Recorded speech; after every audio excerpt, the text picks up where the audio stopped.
Yeah, COVID, it was sort of a surreal phenomena.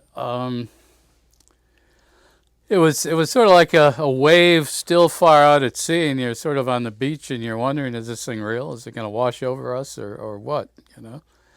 And it was always in the back of everyone's mind. And as it got closer to the beach, we were all just the staff. Well, the staff, were wondering when it was going to arrive, and we closed right around St. Patrick's Day. Like, in fact, I don't think we were open for. It was like the 13th or something. That weekend, the weekend before. And we had a really, really busy weekend, probably busier than usual. And it was like, wow. And Sunday was busy. Monday, next to nothing. And to me, that was the handwriting on the wall that everyone came to the collective conclusion, most reasonable people anyway, that, this thing is upon us and it's time to, take shelter. And so we closed. We ended up closing for about 3 months. There are a few contributing factors that allowed us to keep going. One, we're online. We've been online for 20 years. So in that sense, we hit the ground running. We were available when bookstores closed, colleges shut down, schools shut down. So students needed books. People in general needed books. We're at least there. We had an inventory online from which people could choose, and that was significant. We offered, curbside. We delivered books to people. That was fun. We'd go out there, wave, drop them on the porch, and, come back, And another significant program was initiated by Mainstreet, K. McIntosh, and that was to urge people who wanted to buy a gift certificate, let's say 100 or 50 or 20 or 10 or 500, whatever the case may be. Buy it now. Each week, Mainstreet would cut a check to the respective business, and then it could be redeemed when businesses reopen. And that was pretty incredible. It was sort of a ringing endorsement by a lot of members of the community. We want you to hang around, so we're gonna buy gift certificates, down the road, sort of an investment in your future. So those three factors combined, were really significant in getting us over the hump. Joe Connor, who's a poet, moved here. He and his wife Holly had moved here from New Jersey, loved the town, participated in all the poetry events, and had just published a collection of his poems. He was like the second person to pass away from COVID in the county. So it sort of hit us as a shop, as a friend we knew was impacted right away. So it didn't take long for COVID to have an impact, at least on the immediate Bookplate community. I think the first artist displayed was probably Mark Castelli. I had met Mark in 2000. I opened in 2004, and I came from Washington, and so I got a job working on a crab boat for the summer. And it was the crab boat. It was the Bushwhacker, captained by Dave Kerwin, and it was the boat Mark used to go out on all the time. And so I met Mark through there, and Mark is a huge reader, a huge collector.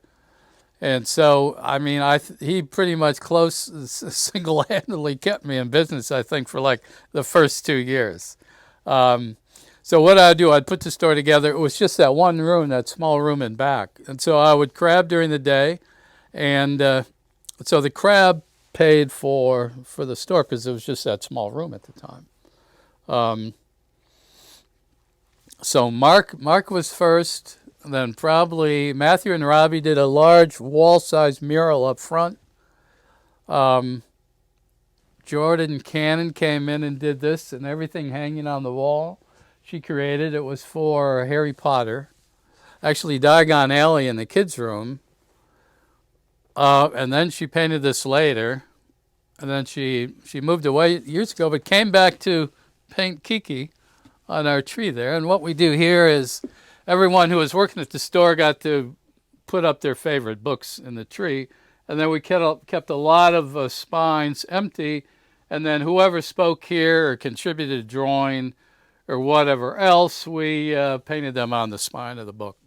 And so it's sort of it's a very organic place. Everything is sort of original. I mean, I'm sure I have a few that I've acquired over the years that I've thrown up on some wall here, but other than that, it's people that we've supported, whose works we've sold, tried to promote, whatever the case may be. In fact, today, I just walked up to Robbie Bear, Matthew Swanson. They have 2 books coming out today.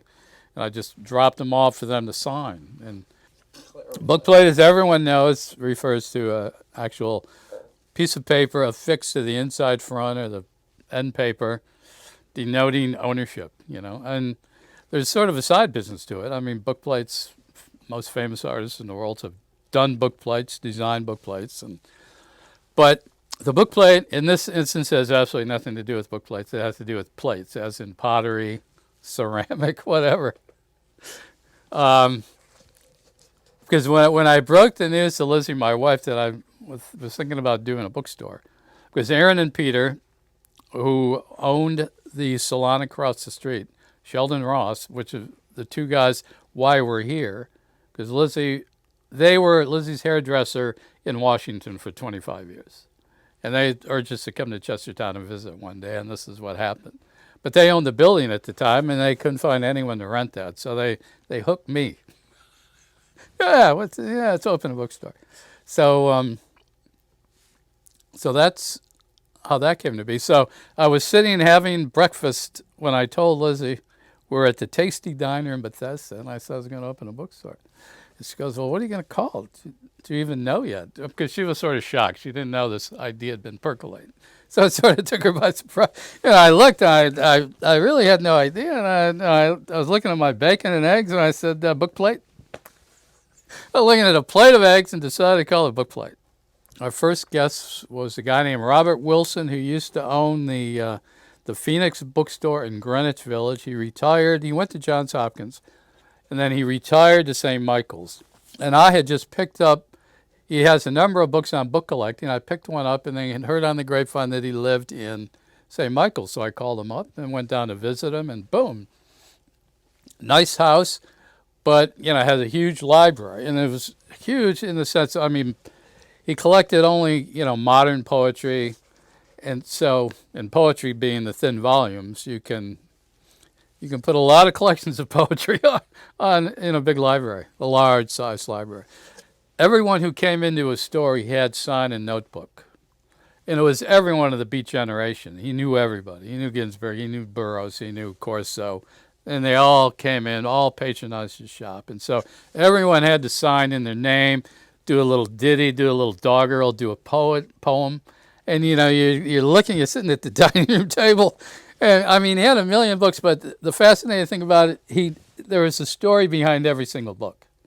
It wasn't just he went out and picked some up, but they were either all signed or, he had a copy of Joyce's Ulysses, and it was Picasso's copy. That was the kind of collection he had. And he was our first speaker. And he brought with him a copy of Ulysses. He brought with him a lock of Sylvia Plath's hair. That was a little, we should have done this one around Halloween. But he somehow had befriended Sylvia Plath's mother. And they became friends, and so he has he passed away, unfortunately. But he had a lot of Sylvia Plath's books, but they were like her textbooks, talking about Bookplate. So you'd open up and say, this book belongs to, and then it would say Sylvia Plath, written like when she was probably 8 years old. Her trig book, or, Guide to Modern English, or whatever it was. But it was all out of Sylvia Plath's library. It's crazy. It's just that none of this was by design. It just sort of happenstance. But I just read. I was just a reader, that's all, and traveler.